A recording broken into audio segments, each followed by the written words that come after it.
Hello guys, আসসালামু আলাইকুম, welcome to my another video. তো আমি আপনাদেরকে আজকে দেখাবো যে কিভাবে ক্যালকুলেটরে মুড ক্লিয়ার করবেন বা রিসেট করবেন। তো সেই জন্য প্রথমে আমি একটি ক্যালকুলেটর নিয়েছি 100 mAh এর।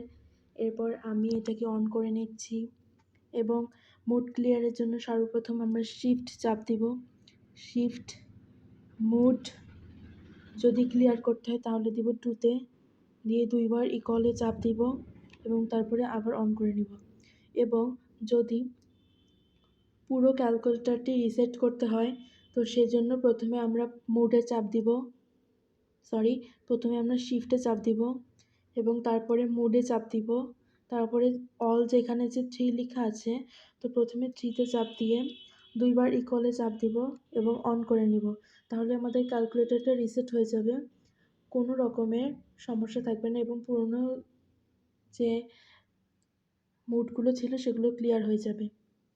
তো আমার ভিডিওটা ভালো লাগলে অবশ্যই লাইক করবেন এবং আমার নতুন চ্যানেলটি সাবস্ক্রাইব করে আমার পাশে থাকবেন।